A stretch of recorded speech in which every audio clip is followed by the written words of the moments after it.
I have been asked whether, in the years to come, it will be possible to kill 40 million American people by the use of atomic bombs in a single night.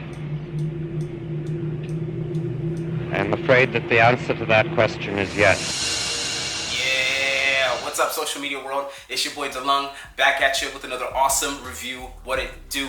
Yo, it's almost the weekend. Let me know in the comments what your plans are. I know what I'm gonna do. I'm definitely gonna be studying up and reading this fantastic book, The Tragedy and Triumph of J. Robert Oppenheimer, which was what the movie was really based on. So you gotta go out and get this book. I know Barnes & Noble is going crazy. Big shout out to my friends down at the Blue Mouse for giving us 100 years of movie magic.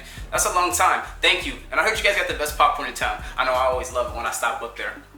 Anyways, let's get right into this film. Yo, Christopher Nolan, man, you hit it. Literally, I'm just gonna tell you guys right off the bat, 5 out of 5 for this movie. So if you haven't seen it yet, get down to the Blue Mouse and see it. So, like I said, the film Oppenheimer is really based on American Prometheus, a really, really great book about J. Oppenheimer's strange life. All right, aesthetically, this movie is so freaking pleasing. And I might get in trouble for this, but I love black and white. If I could just do the rest of my videos in black and white, I could.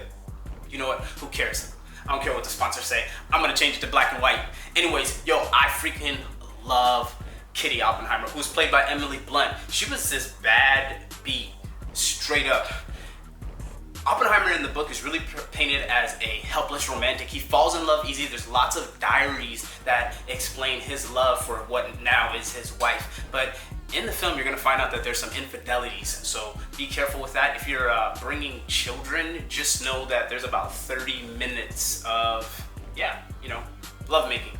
So be prepared for that. But Robert Oppenheimer loved 2 things: physics, New Mexico, and a great time. I lied, 3 things he did. He's almost like Batman, but he actually becomes a scientist instead because he gets bullied pretty bad growing up. So his family really originated from Germany, and so they were Jews, and so they got pushed out, and I think like right in the 1800s they moved over to New York, specifically New Jersey, and that's where J. Robert Oppenheimer lived from there. And he was picked on as a kid, but he was a really, really smart kid. And him and Obama have these similarities where they're just really smart, really intuitive people, and they happen to be at the right place at the right time. And that's what Christopher Nolan really got right by hiring Cillian Murphy to play this role, is that he got this really interesting, odd character that could solve problems, because we all know that Oppenheimer as a physicist was not really good at the equation parts, and that's why this film references Albert Einstein a lot, is because they got to have the backbone of science in this film. Without that, there would be no validity. And so I really feel like that's why Christopher Nolan hired or even casted Albert Einstein in the film, or even brought him up, because we all know that J. Robert Oppenheimer was not a very good lab rat. He wasn't someone that could just hang out in the lab, and he needed to be in the field, and that's why he got hired for the Manhattan Project. And just to let you guys know, this is not one of those videos that just talks about the Manhattan Project. The movie did a good job of explaining what the Manhattan Project was, and how General Leslie Groves got hired to hire J. Robert Oppenheimer. Ladies and gentlemen, that's really the only credibility that J. Robert Oppenheimer has, is that he was at the right place at the right time.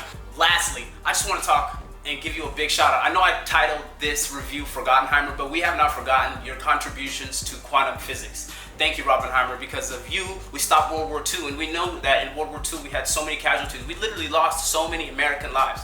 Thank you. Thank you for your service. But Robert Oppenheimer just happened to be a guy at the right place at the right time to get hired to do the right job. Ladies and gentlemen, that's a testament to the American dream. Study, study, study. Just because of the movie Oppenheimer, I've actually went to Barnes & Noble and grabbed 3 or 4 more books. So this movie is inspiring, and that's why I give it a 5 out of 5 mouses, and I recommend that you get down to the Blue Mouse and you see it right now. And if you get a chance, also start the book.